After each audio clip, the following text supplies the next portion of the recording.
Моя кров Азов, не плач, моя люба.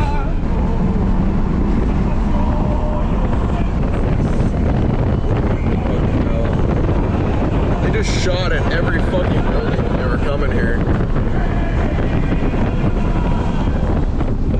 Motherfuckers.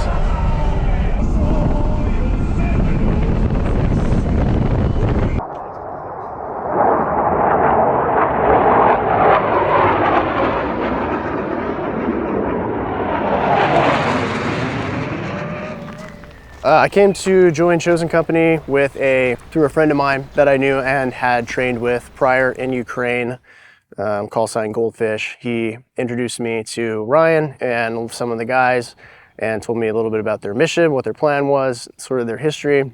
And it sounded like a pretty good opportunity to work with some competent Western fighters, and to do some good work here in Ukraine. I joined the unit, drove out, met everybody. It was great. It was really solid. Dudes were training every day. We worked really hard to create and really nail down our skill set and get our drills in, and that was impressive to me. So I saw that and immediately thought, yeah, this is a solid unit. It's got good leadership, and they use, logic and common sense when planning operations.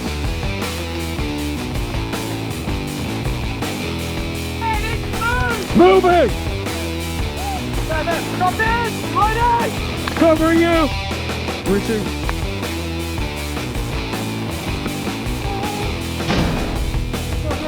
Go! Hey, double banging. So Pervo-1 was our first operation into the village of Pervomaiske. It's like 10 kilometers from the outskirts of Donetsk city. Before we'd gotten there, the 59th and a few other units had been fighting pretty hard there to try to maintain control of it. By the time we got there, it was basically gray area or the Russians controlled part of it. Our mission there was to clear and hold ground for the Ukrainian forces to come back through and relieve us, to then have a secure footing at the frontmost line of that town at the time. Well, it was an operation specifically for guys that wanted to volunteer to go on this op. I didn't know that. I was just told I was going on the op because they needed medics. And so it was me and Shav didn't go on that one, and Cass. Actually, me and Cass went. That was our first operation together. And I was really worried about Cass because he'd never been in a gunfight before, but he did really well. I got to Chosen Company 2 or 3 weeks prior to our first mission into Pervo. I'm not entirely sure anymore how much time elapsed, but essentially I was sitting around waiting for contracts and training, and there was some talk of having a higher op tempo compared to some other units. So we always were kind of kept in a more or less ready state. It was also probably our first main solo operation, as in there was no Ukrainians that were assaulting with us. And it was a village, so you're running into a little bit different stuff than you ran into in a trench. We probably got the op order for that mission roughly a week or two prior to stepping off. We then start the planning process, our routes in, our transports, the teams are allocated there as well. And then once we have that all figured out, we then start doing up our equipment list, make sure everyone's got everything, make sure everyone's set, everyone who's going is fit and ready to go. And then once the planning for the operation's done is then when we step off to location. We did get warned, just a warn 48 hours before every op, where it's hey guys, come on, make sure you have your stuff ready, everything is good to go. Ate chow, talked it over, tried to refine the idea, nail down everything and all the details, and then we got the call. So we rolled out, picked up our stuff, got in the Humvees, and went to the staging area.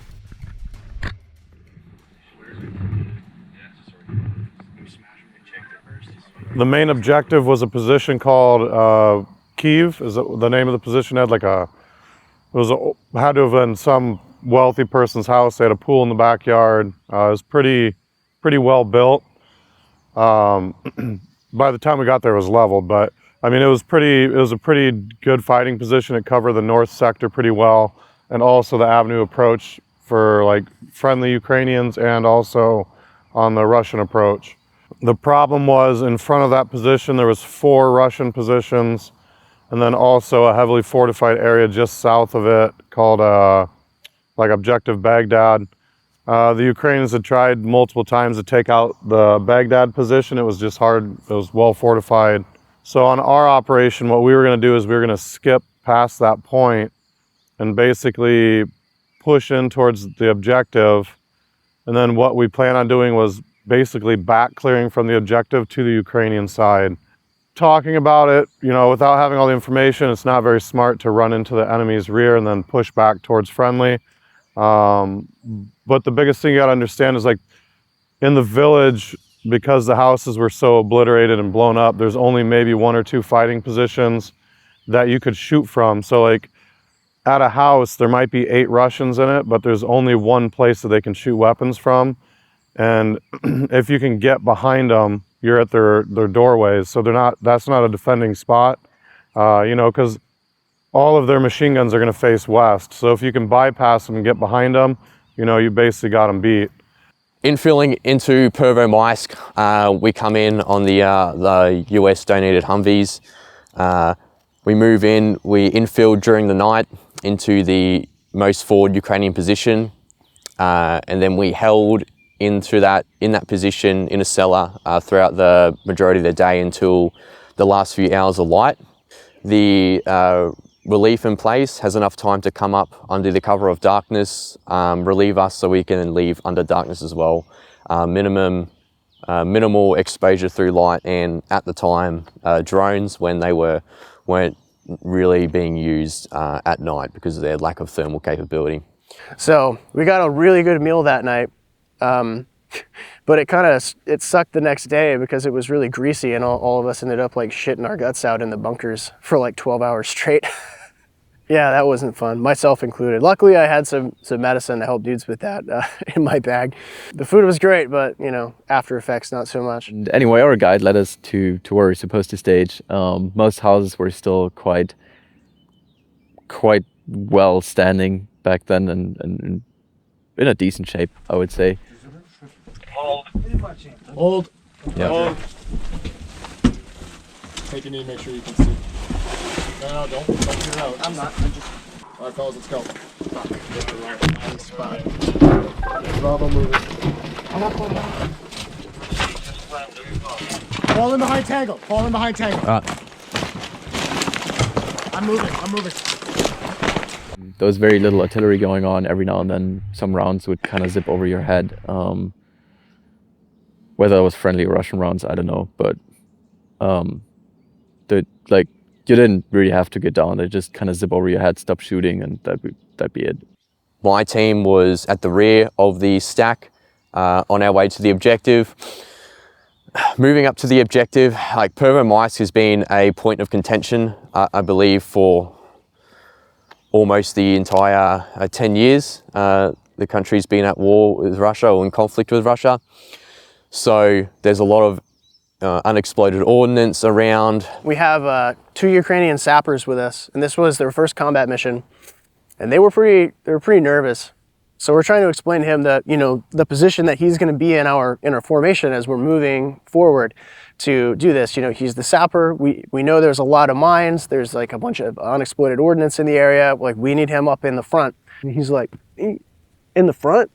And I'm like, yeah, you got to be here. You're looking for mines, like Mina. And he's like, oh, no. And I'm like, no, chikai, you know, like.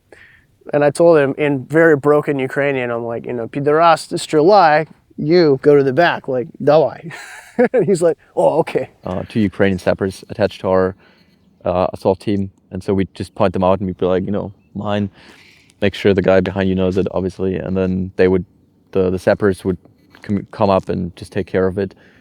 But it ended up pretty much being kind of useless because there was so much unexploded mines and grenades and everything. At some point we just kind of like went like, mine. You know, that was it. We're on the road here. Found the road. Roger. Good. Mine. Where at? Up ahead by the sapper. Got you. Right side, all mines. Roger. Right side, all mines. All mine. Roger. Mine's right there. Keep coming. Stay off the right side. 2 possible enemy over that direction. Roger. 2 enemy, 1 o'clock. You're gonna do 1 o'clock. But regardless, we ended up getting up to the position without firing a single shot.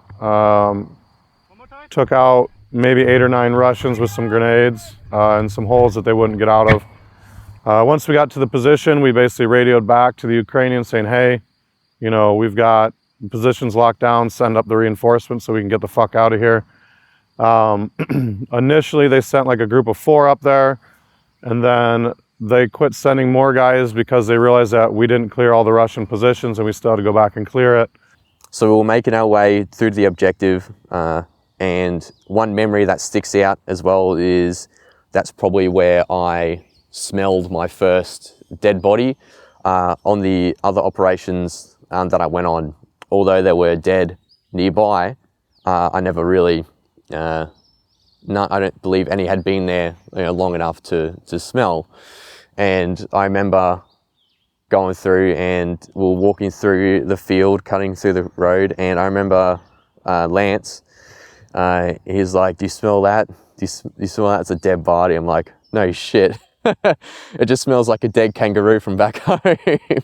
But it's one thing that I'll always remember, that I guess a dead Russian who's probably been laying there for a few weeks smells like a dead kangaroo back home. So that'll always stick with me. It was interesting. I didn't expect to. See that body? I can smell it, I didn't see it. Oh, dude. Where was it? Just to your left, probably like 10 meters back. Skull starting to show. I still haven't seen a dead body yet, bro. You saw the body? We're moving through the town, through the village. We can hear some gunfire off in the distance, but nothing too direct towards us. We're moving through and we start clearing the buildings subsequently as we get closer and closer to Kyiv. We knew where we were going. We had studied the map and the drone footage as much as we can. So what we try and do before every operation. After they fire the GP rounds, I'm taking these 1, 2, 3 with me. We're gonna assault that building. Okay. We're gonna assault. Malfunction! Malfunction! Malfunction! Hey, we're gonna assault it from the right side coming in. I want these guys to cover us. Lance, you're gonna cover 1, 2, 3, 4's approach to that building. The unit that we believed was there at the time were Storm Z, the Russian Storm Z unit, which is a penal battalion, you know, taking prisoners from their country and, you know, giving them the option or forcing them to fight as well. And with Storm Z, their resistance or their ability to fight can range from quite high to low. I guess it just depends on their morale at the time. During that op, we took minimal fire. We're moving up on a bunker position to clear it. We go up there to clear it, and Hasty calls up for the GP25. Gimli's got it, and so he gets in, takes position, gets down to shoot, boom, completely whiffs it, goes like 20 meters over the position. He's got. Miss. Shot over. Overshot. Get low. Like way into the field in the back, and we're like, Gimli, what the fuck? So he's like, oh, okay, reloads, does it again, brings it down way low, boom, hits the ground, ricochets up. Fuck, dude. Oh my God, dude. All right, that's it. And it probably spud into the ground, probably about 5 meters ahead of him into the rubble. So luckily it didn't explode, but he's like, yep, no, I'm done. I'm not doing this. And I was like, all right, I'll give it a go. I didn't have any sights on my GP25. It was quite old and probably broken as well, but I took it anyway. I loaded the round, aimed it at the building, and I shot it off, and I got it. I'm proud of this. I got it straight through the window into the building. So you know, I was happy with that. Didn't have a sight on it. Didn't have I think that was the first time I fired it as well, and yeah, I managed to get it through the building. So that was an epic bad fire. Yes, it was. I said I'd never fired it before. All right, wait. Hell yeah, nice. Nice hit, let's go. Give me on me. Yep, let's go. Moving. Gimli's a short dude. He's about this tall anyways. So he's in front of me. He goes to jump in this hole and clear it. But as the last second, as the smoke's clearing, he looks down and he sees that this is deep. It's probably like a 9-foot drop. And he steps in and he's like, oh shit, and immediately grabs back and tries to grab. He's fallen in the hole, so I grabbed him. I'm right behind, I grabbed him by his plate carrier, and he had this big old bushy beard, and I got some of his beard in there on accident. Well, not, I couldn't, you know, just I was reacting. So grabbed it and was pulling him back out. He's like, oh, my fucking beard. And I grabbed him, pulled him back out, and he was good. It's funny, because his name was Gimli, and it reminded me of the Lord of the Rings, where, you know, it's like, not the beard. And I was just like, oh, this is too perfect. This was my first assault mission. So we had one guy in my team who ended up dying in a later mission. His name was Dubs. And I remember and it was a funny thing, because I asked him, I was like, so what do I do if I freeze up? And he's like, well, unfreeze. And I don't know, at the time it was kind of like, I guess. But in hindsight, it was a really, really funny thing to say. And one thing I learned very quickly is that no matter how much drone footage you look at, everything is going to look different when you're there on the ground. Whether something changes from the last time you looked at the footage till you get there, or just, you know, trying to orientate yourself, because all the drone footage is from the sky, so looking at everything from ground level can be quite different, sometimes drastically, sometimes minimally. This building right here. What's up? We're assaulting it. Where at, Jay? Roger. Ready? Yeah. Frag! Good frag. I'm pushing. Yep. And we work our way through the houses up to our position. It's been about like 30 minutes. I wasn't really keeping track of time, just, you know, time dilation when your adrenaline's pumping. But we get there and we get to this big position, and then Lance is like, he's like, is this Kyiv, position Kyiv? And Ryan's like, no way, there's no way. It's only been like 30 minutes. And then he's like, there's a pool in the back. Sure enough, we had cleared like maybe like 700 meters of an assault lane. Work the objective. That way still. The pool's behind us. What? This house has a pool. Surely not. Really? Yeah. Ryder, this is Alpha. Surely we're not here yet. Hey, there's another opening in that pool. Okay. All right, hey, we gotta swing around. Yeah. We got it. Hey, we'll swing around that backside, okay? Hold on, we gotta get in this one and check it. This is our main objective. Yeah, the cellar inside's completely collapsed. That pool's fucking it's behind there. You know, we've cleared our objective. You know, all we have to do now is hold. But Ryan in his in his ever insistent push was like, hey, we should probably try and see how far we can actually go before we get yelled at for going too far. So we're like, all right, we'll give it a go. Objective Kyiv cleared. No resistance. Can we move forward? Hey, Lance is on the left corner of this building, okay? Lance is on the left corner of the building.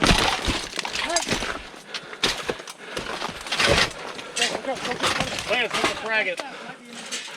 Gimli, hard left friendly. We leave a small few guys at Kyiv, and we then push forward to a few buildings ahead of us, probably about 100 or so, anywhere from 50 to 100 meters. We then push forward to clear these other buildings, which we believe are also occupied by, you know, Stormzy as well. About 100 meters from position Kyiv to the east are these mounds of these little hills, right? And they're part of, I believe, the pumping network for the dam that's just off to the north of us, only about 50 meters or so. So we couldn't really see past these on the ground level at least, but we could see down the road. We could see some positions down the road to the east, which were definitely fighting positions as well.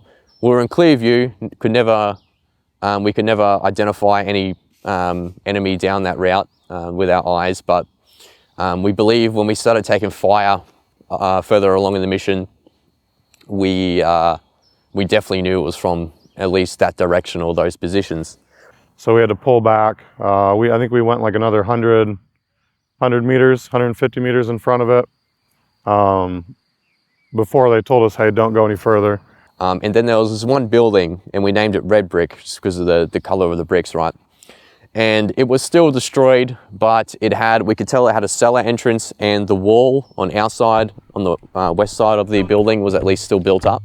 But we went through, we fragged these positions, and then me and one other, we then pushed up to Red Brick. Now on Red Brick, so on the two sides, the north and the south side, you have what look like two entrances. And on the north side, which is where we approached from, there was this little sort of half window sized hole that we could see into, but couldn't see what was inside. I see the window, I see the hole. Yeah. But it's very small hole. Okay, it's collapsed. Get down, get down. Swing around the left side, Jim. We need to check behind it, okay? Roger. I went there to the entrance, I had a look down, couldn't see anything, didn't get shot at, couldn't hear anything. It's like, okay, this may not be, either they're staying really quiet or there's nobody in there. So I take a frag grenade, I throw it in, frag grenade goes off, I don't hear anything, don't see anything, so I'm like, okay, there's probably no one in there, that's fine. Then very shortly after is when we start taking our first engagement, first direct fire from the east. So at this stage, I had gone back around to the western side of the building to link in with my partner there. We start taking fire, so we then move into position to start fighting. He moves in on the western side of the building, the northern side, I move in on the south side. I maneuver around, I jump into the cellar hole, well not the hole, but where the entrance is, and then I push forward slightly to take a firing position down to the east. And the moment that I pass the threshold for the door that they were in, I start hearing these muffled shots, gunshots behind me. And I look back behind me and I'm just seeing all these rounds pinging the wall behind me. So I'm thinking, holy fucking shit.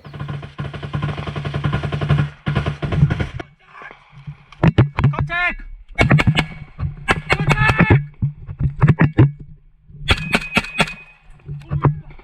Where? Inside the bunker. So I immediately run back out and around and I start screaming. I'm like, they're in there. There's still fucking people in there. So we now have to deal with engagement from the east, and now we have to deal with these Russians who have now made their presence known inside the Red Brick building. I was really lucky. There's a lot of times where I've been really lucky, but that's one of the close ones as well that sticks with me. And right as we were about to move out, we started finally taking machine gun fire from the Russians to our east, and a building that we labeled like Red Brick. All right, yep. Turn and shoot it. Turn and shoot the red building. We're attempting to flare. Red building.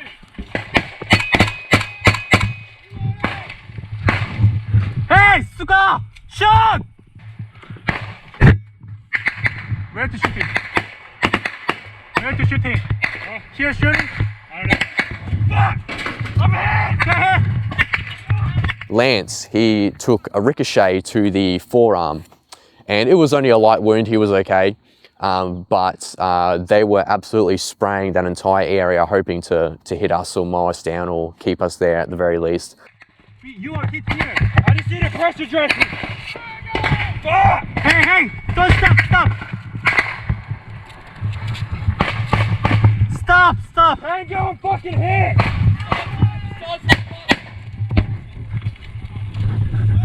Hey, don't move. Hey, Alan, listen. Oh, gosh. What's up, brother? Tango. Here is the Get on it. Put a tourniquet on it.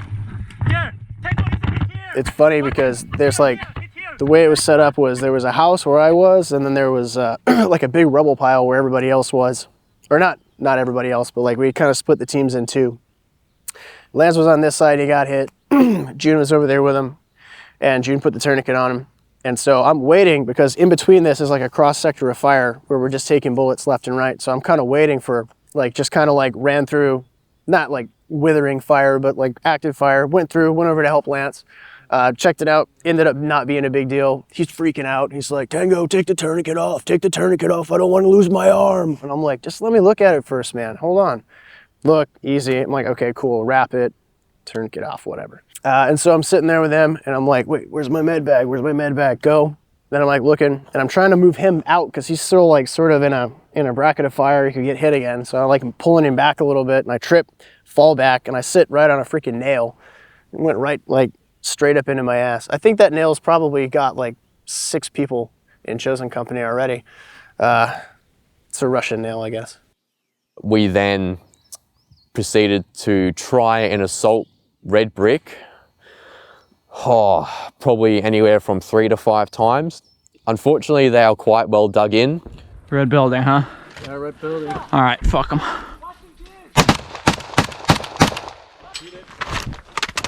Sit down.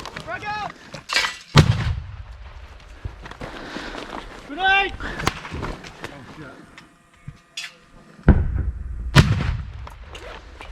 Oh, that one was close to me, bro. Yeah, that was fucking close to us, man. Yeah, sorry. Don't worry.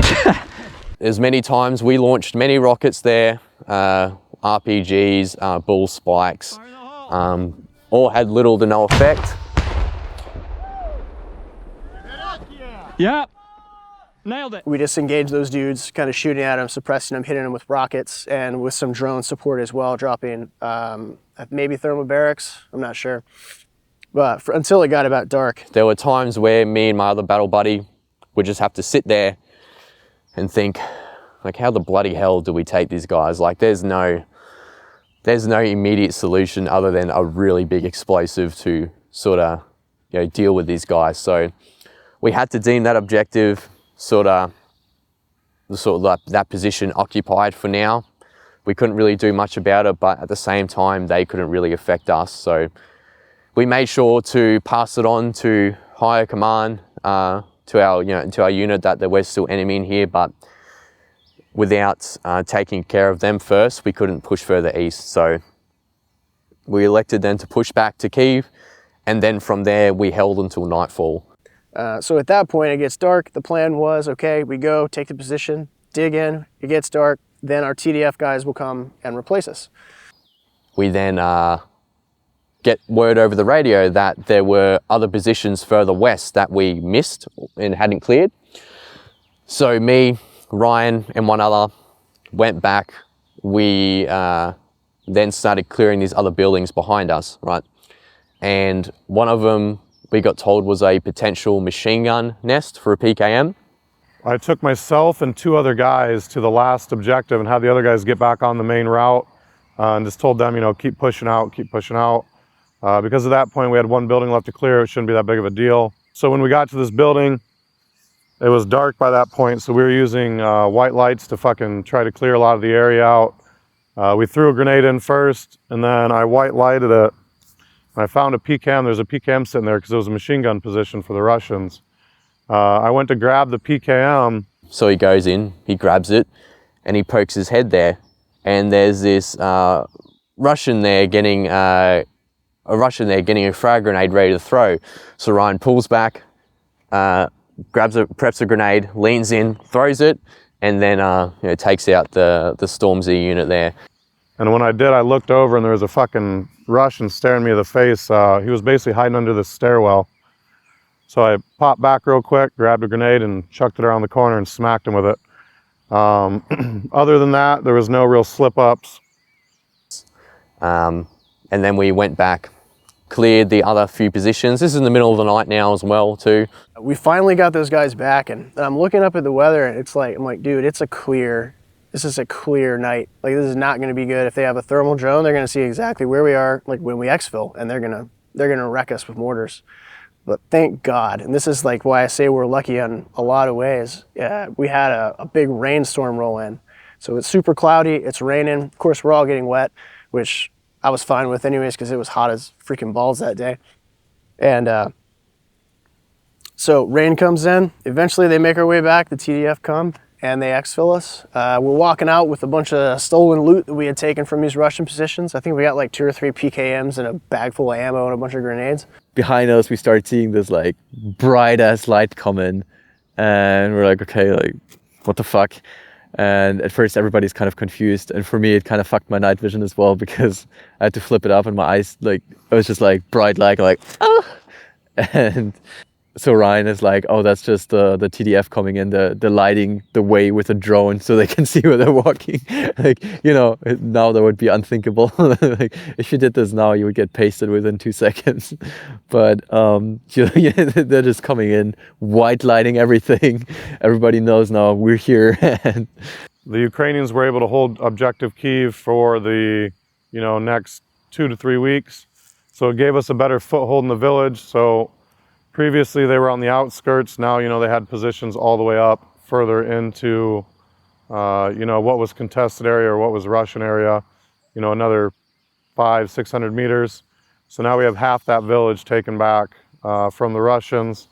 And at the same time that we were doing our push up there, the Ukrainians literally the next morning took positions further south from the Russians as well, because they lost their main avenue in the north to get guys in and out. Later we were told by our Ukrainian guys that had moved forward to secure those positions, that we were, after we cleared that, they were able to evacuate, I think, 3 of the bodies, like fallen soldiers that had been out there for months, and they weren't able to retrieve just due to the intensity of the AO. And that we ended up killing something between like 10 to 15 Russians in those positions. And then there was one position actually that we did miss entirely, and the Russians there just like didn't do shit. They stayed in that position for like 36 hours, and then we saw them crawling away on a thermal cam. They like crawled in the swamp and ran away. And apparently they were intercepting a bunch of telegram messages as well from these guys, like, what's happening? Oh my God, what's going on? And then they all just like fucking crawled away, which was funny. Good operation. I think that was probably the first like operation where the Ukrainian command was like, okay, these guys know what they're doing. You know, we're not going to babysit them. We'll just give them operations, and then, you know, whatever they need to do it, they'll get it. Left bit.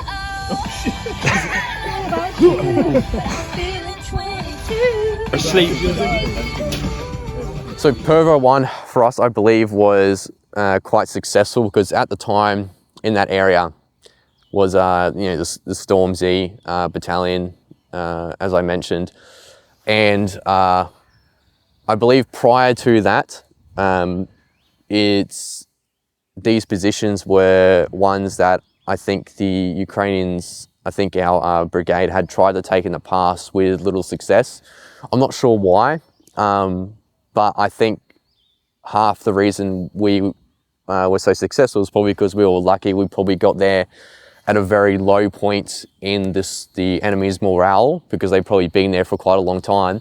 supposedly this was this was the first time that Ukrainian forces had been on territory that had been held since 2014. That was probably the most chill day of war I've ever had. I wish every assault was like this.